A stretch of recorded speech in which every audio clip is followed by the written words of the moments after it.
Hello YouTube, Goddard Radio Moscow here again with another beer review for you, as is usual. Now for this one we're going to go across to the west coast of Scotland, and this is a brewery who are one of the newer Scottish craft breweries, but really are kind of gaining a reputation quite quickly, and it's well justified in my opinion based on their last beer that I reviewed for you, which was the Holidays one, but this is apparently their best selling beer. So we're going to go over to Cairndow, just at the top of the Mull of Kintyre on the west coast, and we're going to take a look again at the Fyne Ales brewery and have a taste of the Jarl beer, which is a blonde ale apparently.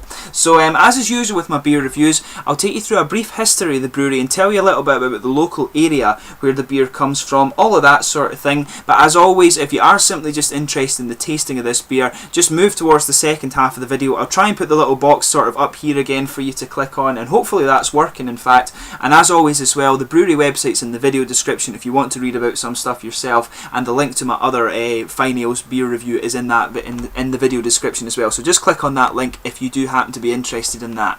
So anyway, the brewery is located on the Acadunnan estate near Cairndow at the very top of the Mull of Kintyre. For those of you who are wondering exactly where that is, if you go over towards Glasgow and then you just go up a little bit into the west, there's two sort of peninsulas that just come out, and the Mull of Kintyre is in fact just the longer one that kind of comes out and then goes down, and sort of, it's almost a little bit like a panhandle if you like, but with a sort of grip that comes out of the bottom. It's quite distinguishable when you notice it, but the brewery is pretty much right on the corner of where the water, where the land kind of separates and goes round this peninsula. So Cairndow is pretty much right on the top, right on the bottom, sorry, just on the corner where that little split in the land is there.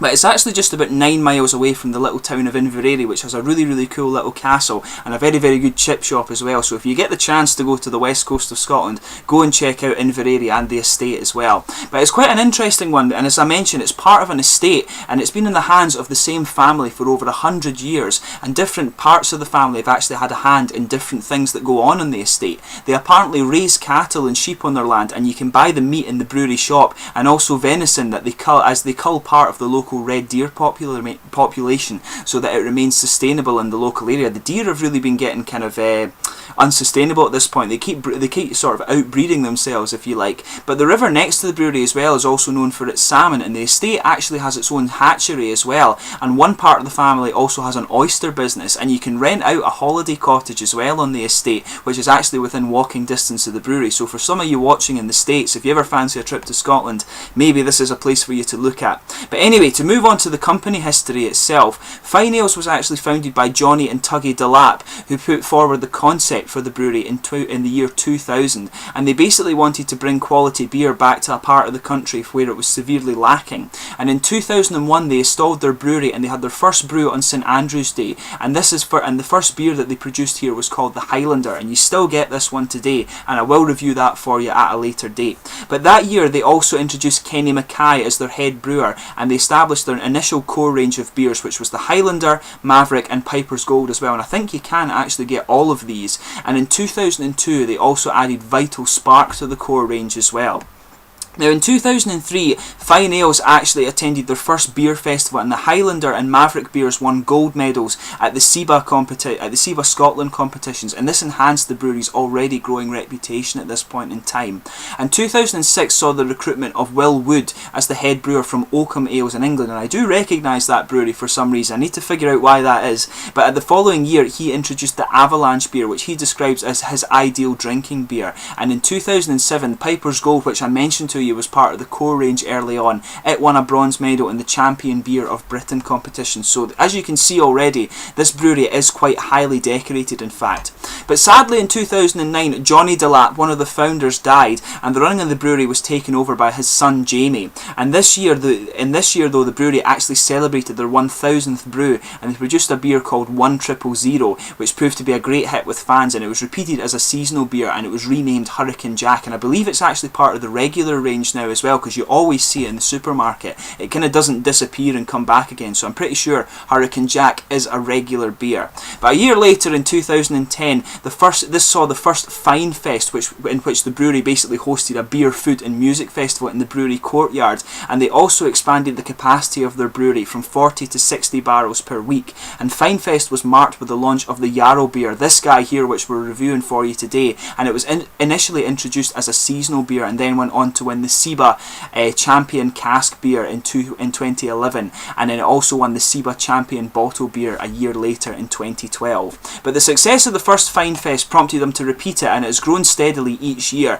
and they've just been granted planning permission to build a new brewery on the estate, so there'll be many new and exciting developments to come from Fyne Ales in the future. And their head brewer is another graduate of the famous brewing programme at Heriot-Watt University in Edinburgh, and apparently he's a bit of a metalhead just like me as well, so I'm sure I would have something to talk about him if I do get out to visit this brewery. So anyway, as I actually didn't mention in the video before, I mentioned it in my last one, the brewery actually have a really huge range of ales, if you like. So, and they've actually got quite a few different ranges, so I'll just list some of these for you. In the classic range, you have this guy here, the Jarl, as I mentioned at the start of the video, a golden ale. You have Hurricane Jack, which is also a golden ale. Avalanche is a golden ale, which is supposed to be really good as well. You have Highlander, which is a bitter beer. Maverick, which is also a bitter. Piper's Gold, which is another golden ale. And you also have Vital Spark, which is a mild ale apparently. In the seasonal range, they have their Holidays, which is the one I reviewed for you already. That's the Christmas one. You have the Wee Stoter, which is a winter seasonal, and this is apparently an oatmeal stout. You have Rune, which is a summer session ale. I'll need to see if I can get that actually. And you have the Life of Riley, which is the spring one, which is the rye ale, and I've probably missed that one now with being away in Germany, in fact. You also get the two bottled IPAs, the Sandy Black IPA, or the Sanda Black IPA, and the Sanda Blonde IPA. And these ones actually come in, they're sort of different, they're the reverse bottles of each other, if you like. One has a yellow label with black writing, and one has a black label with yellow writing. So if you see these ones, you will know that they're Fyne Ales, but they're not marked in the same way as the other ones are. In the Brewer Special, where you get these in bigger bottles, you have the Superior IPA and the Sublime Stout, and they also have what they call an IPA project as well, and this is where they use different malt and hop mixes. And in this range, you get the Flada Rock, the Muckle Flaga, the Bell Bock, the Bell Rock and Hop, and also the Flada Rock and Roll. And there's also a number of historic beers and one-off and collaboration beers that you can get, and just take a little look at the brewery website and you'll get a little bit more of an idea of the things. And even if you go and look up this brewery, in fact, on Rate Beer or Beer Advocate, you'll see the whole host of beers, or the whole range of beers that they've produced at various times during their history. But basically, to sum up the history there for you, a very, very decorated brewery who are gaining some real prominence abroad now, and in Scotland of course, and keep an eye out for their beers if you're watching in the States, Canada, Australia, that sort of thing. The Commonwealth markets are usually the first sort of places that people go to export out with, Europe of course. But let's get on with the tasting of this beer anyway. I've kind of rambled enough about this. I'll just wipe the condensation off of this one actually. My fridge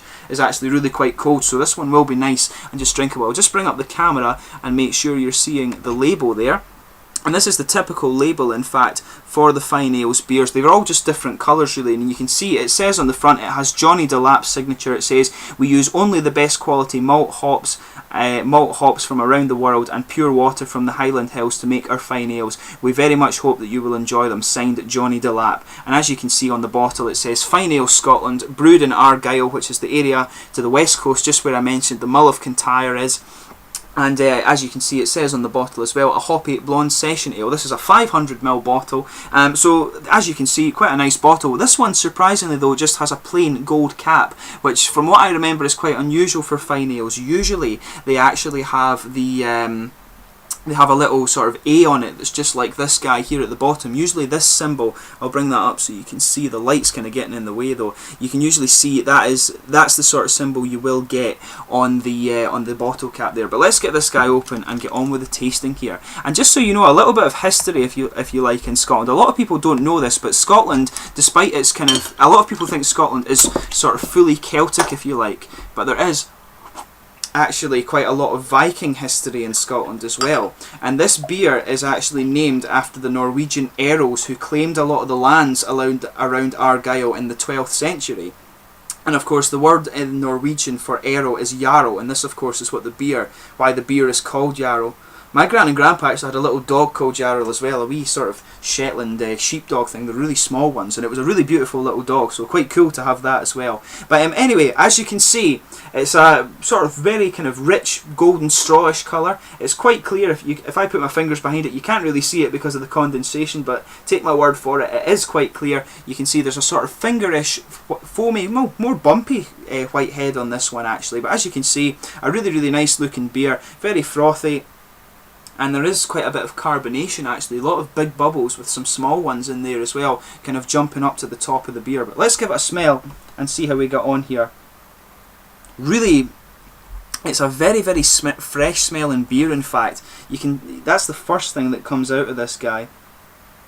But really, yeah, definitely really, really fresh smell, and a lot of citra and grassy hops as you like. And this one actually, I forgot to say that, this brewery was actually one of the first in the British Isles to use the citra hop for one of their mainstream beer releases. So this guy is actually hopped. I forgot to say that just before I opened it up. This guy is a 3.8% blonde golden ale. It uses citra hops and Maris Otter malts, or Maris Otter extra pale malts, and it apparently also uses torrefied wheat as well as part of its malt base. So quite cool in that regard. But as you would expect, from the aroma you're getting a lot of really fresh kind of grassy and citric hops. That's what you would expect with the citra hop, of course. And it's very, very fresh. There's a nice sort of biscuity sweet malt underlying it there, and it kind of, I think that you can pick up just on the wheat a little bit. It has just that little underlying sort of bready and biscuity malt character, but the overwhelming component of the aroma here, it's definitely the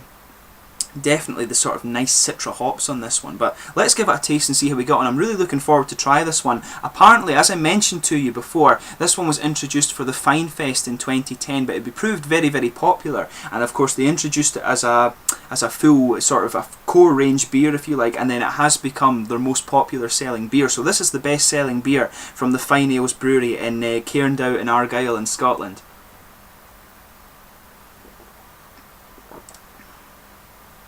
Yeah, really, really beautiful beer. No mistaking it. You can see, if you taste this one, you'll see what I mean. You'll see why it's their top selling beer.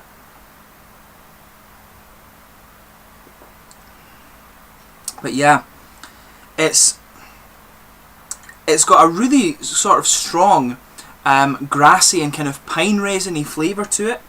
And that's what you expect from the citra hop, of course. You're getting a nice, really zesty lemon with an underlying kind of pine resin flavour to it, with grassy hops as well. But it's a golden ale, and at 3.8% alcohol, it's got a hell of a lot of flavour for having such a small alcohol content. Usually you need a little bit more to bring it out, but they've done it very, very well with this guy. So like I say, you're opening up with that kind of nice citricy and lemony citricy, lemony, grassy, pine resiny flavour, but it's not so pungent actually. It has the full flavour, but it's not quite as it doesn't have quite an attack on it like some of these American pale ales do.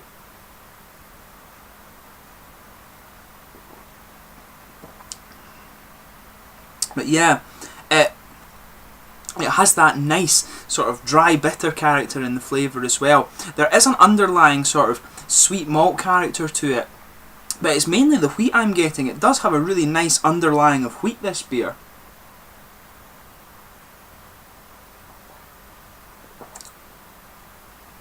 Yeah, it doesn't. I was thinking I was smelling biscuity malt in this one, but it really is a kind of thickish wheat underlying that this beer has, and then the citricy character, the zesty kind of lemon flavours you're getting are coming out on top of this.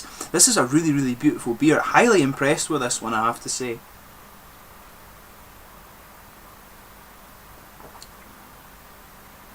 But yeah, what I would say about this is the sort of pine resiny flavours are coming out in the beer, but they don't really stick into the aftertaste. On the aftertaste, you're getting that good sort of blend of the kind of zesty kind of lemon flavours, and also the sort of the kind of grassy hops as well. They're blending really well together, but the strong character of the pine resin kind of it comes in really strong in the beer. And to be fair, now that I've let the aftertaste settle a little bit, it is coming back in the aftertaste. But the first part of the aftertaste, it kind of fades away, but it does definitely come back after a little while. Pardon me.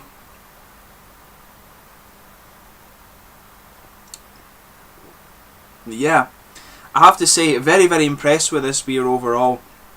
In terms of the mouthfeel of this one, it's definitely light-bodied, medium carbonation, I would say, and it's got a really nice dry component to it, in fact, on the mouthfeel, that brings out the that really helps kind of complement. It really helps the wheat and the citricy pine resiny flavours complement each other. The grassy character, I should say, on it is actually quite mild, but the kind of dry component, this beer is actually quite a dry one.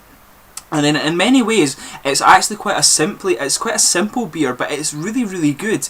And it's very simple in the fact that it goes for one kind of straight component, if you like. The wheat is just underlying there, and the more pungent part of the beer definitely is the kind of citra hops.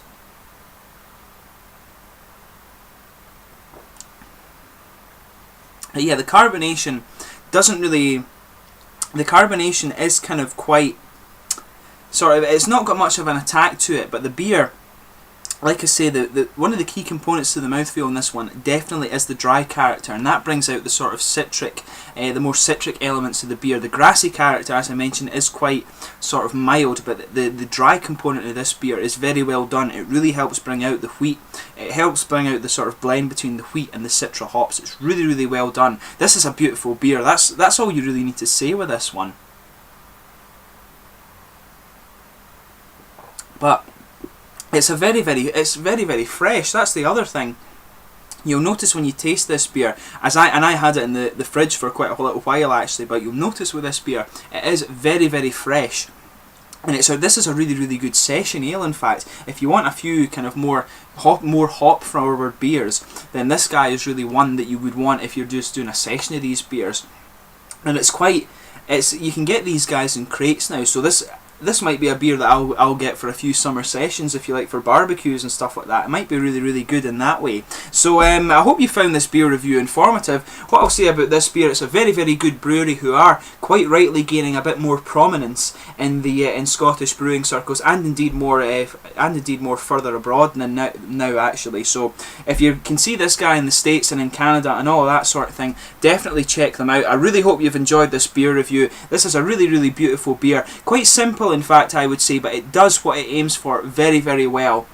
So yeah, I hope you've enjoyed this beer review. Please let me know in the comments section your own thoughts on this beer. Always interesting to hear those. And also, one thing I haven't said in a while is please suggest beers for me to have a look at. I've got quite a big stockpile of beer to get through, so hopefully I can get to some of your stuff in the next little while. But thanks again for watching my beer reviews. Please like, subscribe, share. There's a lot more Scottish beer reviews to come for you. I will hopefully get back to the Fyne Ales brewery in a little while. I do have a lot of beer to get through, like I say though, first. But I will do another beer review from these guys in the future. So if you're interested in that, please subscribe, like, subscribe, share, all the usual YouTube stuff, and I will catch you soon with another beer review. Cheers.